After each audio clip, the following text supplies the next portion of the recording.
ইচ্ছে মতো সাজগোজ করছে আর টাকা ওড়াচ্ছে মনের সুখে।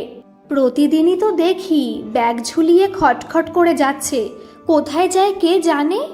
আমার বাড়ির উল্টো দিকে তো থাকে, সবই দেখি ভাই, ফেরেও তো বেশ অনেকটা রাতে।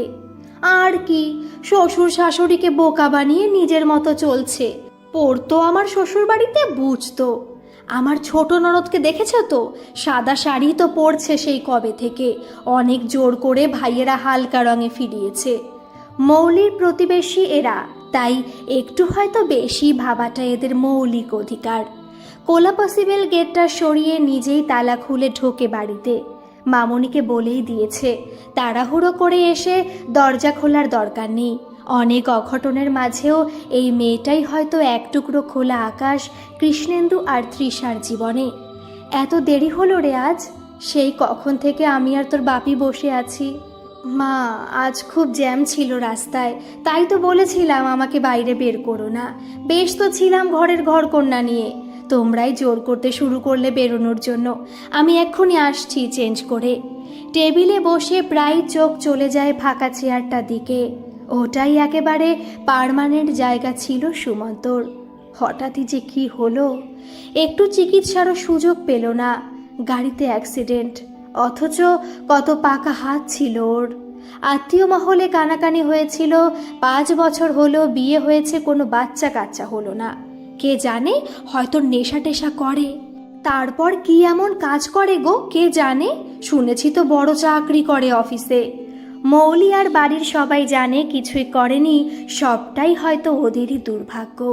কিন্তু কারো ভাবনাকে আগল দিতে তো ওরা পারবে না। মামনি, আজকে আর আমি ভাত রুটি খাবো না, তোমায় বলেছিলাম তো ওই দুধের মধ্যে কিছু একটা দিয়ে খেয়ে নেব, সারাদিন এত ফল খেয়েছি। কৃষ্ণেন্দু বকতে গিয়েও চুপ করে গেলেন। আজ একাদশী, ডায়েটের অজুহাতে মেয়েটা এই 2 দিন মাসে ভাত খায় না। বকুনি দিয়েও লাভ হয়নি, অদ্ভুত সংস্কার। আর হ্যাঁ বাপি, তুমি তাড়াতাড়ি ঘুমিয়ে পড়ো, কাল সকালে উঠতে হবে তো। ভোরবেলা তৃষার ডাকে ঘুম ভাঙে কৃষ্ণেন্দুর। সামনেই পুজো, এখন আলো ফুটতে একটু দেরি হয়। সামনের গাছটায় শিউলি ফুটেছে, টুপটাপ করে ঝরে পড়ে মাটিতে। একটু বাদেই তৃষা গোলাপি স্থলপদ্ম তুলে সাজি ভরে ঠাকুর ঘরে এনে রাখবে। ছেলেটা অনেক দিনই সকালে উঠে মায়ের টুক করে একটা ছবি তুলে বলতো, আমার জ্যান্ত দুর্গা, দাও দাও এই ফুলটা আমার দুর্গাকে দেব, একটা পোজ দাও তো দেখি। কি যে করিস না, মহাবাজি ছেলে একটা। আমাকে আবার ফুল তুলতে হবে, ঠাকুরের জন্য তোলা ফুল মানুষকে কেউ দেয়? আমি দিই, কারণ তোমার ওই দুর্গা আমাকে মোচা চিংড়ি, কচুর লতি, শাপলার বড়া করে খাওয়ায় না, শুধু সাজুগুজু করে অস্ত্র নিয়ে দাঁড়িয়ে থাকে। ছি বাবু, উনি সাক্ষাৎ মা অন্নপূর্ণা, উনি আছেন বলেই তো জগৎ সংসার চলছে। প্রতিদিন ছেলে বাইরে যাবার সময় দুর্গা দুর্গা করে হাত কপালে ঠেকালেও কেন যে ছেলেটা সেদিন ফিরল না কে জানে। বাপি, আমি কিন্তু রেডি, তোমার হলো? আর মামনিকেও তো নিতে পারতে সাথে, একটু ঘুরে আসতো। একটু হেসে কৃষ্ণেন্দু বলেন, থাক ছেড়ে দে, ওর এখন অনেক কাজ, তারপর বেশি হাঁটলে বলবে আমার পায়ে লাগছে। ওরা মাঠের কাছে এসে শুনতে পায়, গুড মর্নিং প্রফেসর, আজকাল তো আর দেখাই যায় না, সাথে আবার কে? হ্যাঁ, সবটাই অনেকদিন অনিয়মে চলে গিয়েছিল, আবার শুরু করছি। কৃষ্ণেন্দু কিছু বলার আগেই পরম শুভাকাঙ্ক্ষী ভদ্রলোক বলে ওঠেন, ও এ তো আমাদের বৌমা, আসলে অনেক দিন বাদে দেখলাম তো, আগে শাড়ি পরা দেখেছি তাই চিনতে পারিনি, তা বেশ বেশ। ওনার কথার জবাব না দিয়েই কৃষ্ণেন্দু এগিয়ে যান। ওই তো মোটর ট্রেনিং সেন্টারের ছেলেটি আসছে গাড়ি নিয়ে। ওদের দুজনকে গাড়িতে উঠে বসতে অনেকেই কৌতূহল ভরে দেখল। কাকু জেঠুদের চায়ের আড্ডায় আওয়াজ উঠল, আরে আগে বিধবাদের কত নিয়ম ছিল, আমার পিসিমাকে দেখেছি তো, ওই এক থান শাড়ি, তারপর পুজো বাচ্চা নিয়ে থাকতো। কালে কালে যে কত আর দেখবো, শ্বশুর বিধবা বৌমাকে নিয়ে গাড়ি শেখাতে নিয়ে যাচ্ছে। আমি তাই ভাবি, সকালে উঠে গেঞ্জি প্যান্ট পরে যাচ্ছে কোথায়? আরে আমি তো চিনতেই পারিনি প্রথমে, আসলে আগে তো আর এই পোশাকে দেখিনি। আরে বাবা, ঘোমটার তলায় যে খ্যামটা নাচ ছিলই, তাই স্বামী মরতেই সব সামনে এসেছে। হাসি আর টিকা টিপ্পনিতে আজ সকালে মর্নিং ওয়াকের আসরে চায়ের সাথে টাটাও বেশ ভালোই জমলো। আবার সবাই সচেতন হয়ে উঠল বৌমার শ্বশুর ফিরছে। অনেকে বেশ জরিপ করে দেখলো মৌলির শরীরটা বিধবা হওয়ার পর যেন আরও খোলতাই হয়েছে। যতই সমালোচনা করা হোক এই সুযোগটা বোধহয় কেউই ছাড়তে চান না। তৃষা আপত্তি করেছিল, শেষে বৌমাকেও তুমি ড্রাইভিং শেখাবে পণ করেছো? ছেলেটা তো এই করেই। আচ্ছা, অ্যাক্সিডেন্ট তো কতই হয়, হাঁটতে গিয়ে পা ভাঙে তাই বলে হাঁটাই ছেড়ে দেব, নাকি জীবনে মরতে হবে বলে বাঁচাই ছেড়ে দেব? চিরকালই একটু অন্যরকম কথা বলেন কৃষ্ণেন্দু। তৃষা জানে তাই বলে লাভ হয় না। নিজে পছন্দ করে কাকার কাছে মানুষ হওয়া অনাথ ছাত্রীকে বৌমা করে এনেছিলেন, শুধু ছেলেটার জন্যই ওর চাকরি করা হয়নি। মায়ের আর বউয়ের আদর খেয়ে এভাবে যে না, আর ভাবতে পারেন না। আমি কথা বলে রেখেছি, ড্রাইভিংটা এরপর বিকেলে থাকবে, সকালে যেমন সুইমিংয়ে যাচ্ছিলে যাবে। সেদিন সুইমিং ক্লাবে পাড়ার আড্ডা বৌদির সাথে দেখা হয়ে গিয়েছিল। একটা বাঁকা হাসি হেসে বলেছিল, আগেই তোমায় তাকিয়ে দেখতাম, মাঝে মাঝে আমার কর্তাও দেখতো। সুমন্ত চলে যাবার এই কয়েক মাসে যা সুন্দরী হয়ে গেছো, এখন তো সবাই দেখে তোমায়। কিছুক্ষণ সময় লেগেছিল বুঝতে মৌলির কথাটা নিন্দা, প্রশংসা না ব্যঙ্গ। তবুও কিছু করার নেই ওর। অনেক বকুনি খেয়েছিল শ্বশুরের কাছে। বাঁচতে হবে না, তাহলে তো সহমরণে গেলেই হতো। বৃথাই রামমোহন এত পরিশ্রম আর কষ্ট সহ্য করে সতীদাহ বন্ধ করেছিলেন।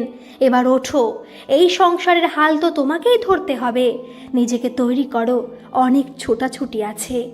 স্যার থেকে বাপি বলতে অনেকটা সময় লেগেছিল মৌলির। জানে না বলে লাভ হবে না, তাই মেনে নেওয়াই ভালো। সুমন্তর অফিসের চাকরিটা হয়তো কিছুদিনের মধ্যে ওর হয়ে যাবে, তাই বাপি পরপর সব ট্রেনিংগুলোই করিয়ে নিতে চান। বেশ কষ্ট হলেও মৌলি মনের কষ্ট ভোলার জন্য নিজেকে ব্যস্ত রাখে সারাদিন। এমন শ্বশুর কজন পায়। তাই প্রথমে একটু সংকোচ হলেও আজকাল ড্রেস কোডটাও বদলে নিয়েছে প্রয়োজনে। সামনের মাঠের প্যান্ডেলে কাপড় জড়ানো হচ্ছে, মাঝে আর 10 দিন। গত বছরও মেয়েটা আর ছেলেটা কত আনন্দ করেছে। সিঁদুর খেলেছেন দুই শাশুড়ি বৌমা আনন্দে, আর কত ছবি তুলেছে ওই ছেলে। সময় পেলেই ক্যামেরা নিয়ে রেডি হয়ে যেত। মনের আনন্দে ছবি তোলো, কবে কে ছবি হয়ে যাবে তার ঠিক আছে। দেওয়ালে হাসি মাখা মুখটা এখনো যেন দুষ্টুমিতে ভরপুর। বারান্দায় বসেই কটা দিন এবার কেটে যাবে ওদের। বাচ্চা মেয়েটার সামনে দিয়ে কিছুতেই মাকে বরণ করতে যেতে পারবে না। মেয়েটারও খুব পরিশ্রম যাচ্ছে, চাকরির জন্য অনেক কিছু শিখতে হচ্ছে। পুজোর জন্য ফিরতে বেশ অনেকটা রাত হয়ে যাচ্ছে জ্যামে আটকে। কি গো, ফোন করেছিলে? হ্যাঁ করেছিলাম তো একবার, বলল চিন্তা না করতে, রওনা দিয়েছে, এসে যাবে। আজ সত্যি কেন যেন অস্থির লাগে তৃষার। কই, এত দেরি তো করে না কখনো। তৃষার তারাই আবার ফোন করেন কৃষ্ণেন্দু। এবার বলছে not reachable or either switched off. দেখতে দেখতে প্রায় 11:30 পেরিয়ে ঘড়ি 12টার দিকে। ফোনটা একই কথা বলে যাচ্ছে। স্পোকেন ইংলিশের ক্লাস করে, সেলফ ডিফেন্সের ট্রেনিং নিয়ে তারপর ফেরে মেয়েটা। সত্যি তো, কি আর বয়স, মাত্র 27 বছর। চাকরি করে একটু বেশি বোধহয় চাপ পড়েছে মেয়েটার ওপর। জিজ্ঞেস করেছিলেন কৃষ্ণেন্দু, তোমার অসুবিধে হচ্ছে না তো? না বাপি, ঠিক আছে, আর তো কয়েকটা মাস কাজের মধ্যে ভালো থাকি। তাহলে কি কোনো বিপদে? না না, কিছু হবে না, সব ঠিক হবে। বারান্দায় ওদের দেখে সামনের ফ্ল্যাট থেকে কথা ভেসে আসে। মাসিমা ঘুমোননি এখনো? মৌলি বোধহয় এখনো ফেরেননি। ফোন করেছিলাম, ফিরবে একটু বাদেই। ঘরে এসে বরের কাছে বলে উল্টো দিকের ফ্ল্যাটের রুনা, জানি তো এমনই হবে, এরপর পাড়াতে থাকাই দায় হবে। কি করছে কে জানে, এইসব নষ্ট মেয়ে মানুষের জন্য পাড়াতে থাকাই দায়। কে নষ্ট হলো? তোমার এত কষ্ট কেন রুনা? ছাড়ো তো, ঘুমাও এবার। তোমরা মেয়েরা পারো বটে। এই তো আগে কত ভালো বলতে ওকে, আমাদের ছেলেকে কত আদর করে, ক্যাডবেরি দেয়। ছাড়ো তো, আমি আর বাবাইকে কথাই বলতে দিই না, নষ্টা চরিত্রহীনা মেয়ে মানুষ। রাত বাড়ছে, শহরের একাকিত্ব গ্রাস করছে ঘরবন্দি দুই অসহায় মা বাবাকে। কাকে ফোন করি বলো তো? আমার ছাত্র সুবিমল আছে পুলিশে, ফোন নম্বর দিয়েছিল অনেক আগে। ওকে একবার দেখব, কিন্তু এত রাতে। ফোন করার আগেই বাইরে জিপের আওয়াজ পায়। জানলার পর্দাটা সরাতেই নজরে পড়ে পুলিশ। ভয়ে তৃষার বুকটা কেঁপে ওঠে। মনে পড়ে যায় আরেকটা অভিশপ্ত রাতের কথা। বেল বাজে, দরজা খোলেন কৃষ্ণেন্দু। উল্টো দিকের বাড়ি, জানলাটাও খুলে যায়। আচ্ছা, আপনি কি মৌলি সেনের শ্বশুর মশাই? হ্যাঁ আমি। কিন্তু ও কোথায়? ও ঠিক আছে তো? আপনাকে একটু হসপিটালে যেতে হবে। উনি আসলে বারবারই বলছিলেন। তৃষাকে সঙ্গে নিয়েই কৃষ্ণেন্দু বেরিয়ে যান ওদের সাথে। গাড়িতে বসেই সুবিমলের কথা বলেন ওদের। ফোনে কথাও হয় ওর সাথে। শোনো, ও বাড়িতে তালা দিয়ে ওরা দুজনেই তো চলে গেলেন। মনে হচ্ছে রেপ টেপ কিছু হয়েছে। হসপিটালে যেতে হবে কেন মাঝরাতে শুনি? 2 দিন বাদেই তো ষষ্ঠী পুজো শুরু। এই রকম একটা বিধবা রেপড মেয়ে পাড়াতে? আমি তো ভাবতেই পারছি না। ওহ, সারাদিন পর শান্তিতে ঘুমোতেও দেবে না। যেমন আমার বউ তেমন হয়েছে এই পাড়া। হসপিটালে পৌঁছে ব্যস্ত হয়ে পা বাড়ান কৃষ্ণেন্দু আর তৃষা। গাড়িতেই সবটা শুনেছেন। মেয়েটা ঘুমোচ্ছে। মাথার ব্যান্ডেজে তখনও রক্তের ছাপ। পরম যত্নে মাথায় হাত রাখেন কৃষ্ণেন্দু। বাপি, মামুনি, তোমরা আবার? জড়ানো গলায় বলে মৌলি। তুমি ঘুমো, আছি আমরা। পরের দিন সকালে উঠে রুনা উল্টো দিকের বন্ধ দরজাটা দেখে বুঝেছিল যা সন্দেহ করেছিল তাই হয়েছে। লজ্জায় মুখ লুকিয়েছে শ্বশুর শাশুড়ি ধর্ষিতা বৌমাকে নিয়ে। খবরের কাগজটা ফেলে দিয়ে যায় ছেলেটা। খুলতেই চোখটা আটকে যায় প্রথম পাতায়। মুখটা বড্ড চেনা। ওর বহু সমালোচনার নষ্ট মৌলির এক অন্য দুর্গা। রাতের কলকাতায় কোচিং ফেরত নিগৃহীতা কিশোরীকে নিজের প্রাণ সংশয় করেও উদ্ধার করলেন কয়েকজন দুষ্কৃতীদের সাথে লড়াই করে এক গৃহবধূ। আহত অবস্থায় চিকিৎসাধীন হসপিটালে বছর 27-এর গৃহবধূ মৌলি সেন। কখনো কখনো মেয়েরাই যে মেয়েদের ত্রাণকর্তা হতে পারে তা সত্যি দেখালেন উনি। আজ ষষ্ঠী, দেবীর বোধন। প্যান্ডেলে দেবী দুর্গার মুখটা বড় সুন্দর। পুরোহিত মশাই মন্ত্র পড়ছেন। কৃষ্ণেন্দু গাড়ির দরজাটা খুলে দাঁড়ান। এসো মা। 3 দিন পরে আবার নিজের বাড়িতে পা রাখে মৌলি।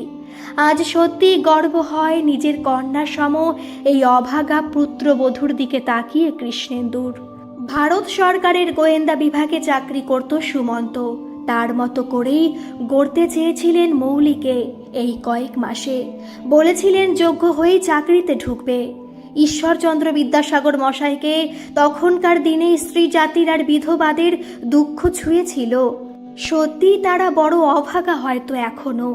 দেওয়ার অঙ্কে পাওয়ার হিসেবটা বড়ই ফেলনা হয়ে যায় সময়ে। শুনছো, কোথায় গেলে তুমি? গাড়ির আওয়াজ আর কৃষ্ণেন্দুর হাঁক ডাকে বারান্দায় এসে দাঁড়ায় রুনাও। ওই বাড়িতে তখন শঙ্খ বাজছে। উলু দিতে দিতে বরণডালা নিয়ে বাইরে আসেন তৃষা। তার হাতের পেতলের থালাতে থরে থরে সাজানো স্থলপদ্ম আর সিঁড়িতে বিছানো শিউলি। আয় মা, সাবধানে আয়। মহাষষ্ঠীর সকালে কৃষ্ণেন্দু তৃষার ঘরে পা রাখল এক অন্য দুর্গা।